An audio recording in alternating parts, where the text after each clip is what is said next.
So you have to understand that the issue of the monetary union, the issue of the fiscal union, the issue of the budgets and fiscal policy and monetary policy, the issue of how the banking sector works are things that economists understand extremely well. So the problem is we actually know the right way to do these things. The question isn't what is the correct way to do things. The question is why, despite the fact that we've known for 15, 20 years the correct way to do things, does the political system never actually implement things in a way that's effective? And so our research has been, in a certain sense, more basic research than specific research. On the one hand, the public sector does not like banks to fail. The government does not like banks to fail, taking people's life savings with it, taking the savings of old people with it, and so forth and so on. So as a result of this, there's a tendency for governments to want to guarantee or bail out banks, sometimes bailing out after the fact, other times providing guarantees for deposits before the fact. Okay. Now, if you're a bank and the depositors are guaranteed to get their money back by the government, then what is it that you, a bank, would most like to do? What you'd like to do is to undertake very high-risk investments with very high rate of return, because if they blow up in your face, then the government picks up the tab for the losses, and if they go great, you get to take all the money and put it in your pocket. So of course what happens along with these guarantees is banking supervision, portfolio regulation, and portfolio supervision. So banks are limited in the kinds of investments. In other words, they want to undertake these highly leveraged, very risky investments, but they're not allowed to. They're bank examiners whose job it is to look at their investments and make sure that they satisfy certain criteria for not being too risky. So what's the rent seeking? So the rent seeking this is all, of course, based on law and regulation.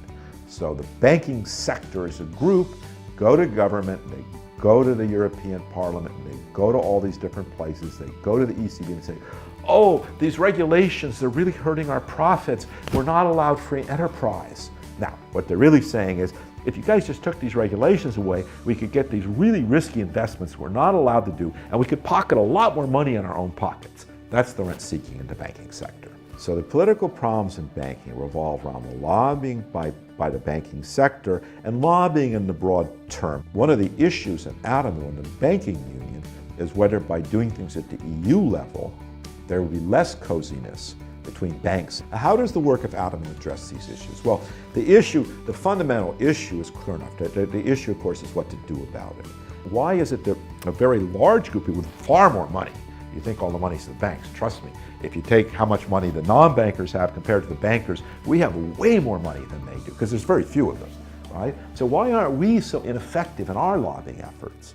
And it's not that there aren't anti-banking lobbies, but they're pretty feeble, whereas the pro-banking lobby is very strong. So one of the goals of this research is to try to understand what it is that makes large groups relatively ineffectual at lobbying and small groups pretty effective at lobbying. How do we try to remedy the imbalance in lobbying? We usually think that the way to solve the problem of lobbying is to make it difficult to lobby. We pass laws preventing bribing politicians. We pass laws preventing lobbyists from talking to politicians. We pass laws preventing politicians from taking jobs with lobbying groups afterwards. So the funny thing is that actually favors the small over the large. When you raise the cost of lobbying, you raise the cost of lobbying for everybody, and raising the cost of lobbying helps the small groups relative to big groups. So there's something to be said for the idea that the solution to the problem of small groups lobbying is to make it easier for people to lobby, so it's easier for the average citizen to get involved in lobbying. So if I wanted to organize some political money campaign to donate money to a political cause and to lobby, I would be tied up in red tape until I was strangled to death as an average citizen. Now, the bankers, they find that relatively easy, right? So if you make it a little bit easier for the average citizen to become involved, not in voting, but in lobbying, that might help to redress some of the imbalance between the two sides.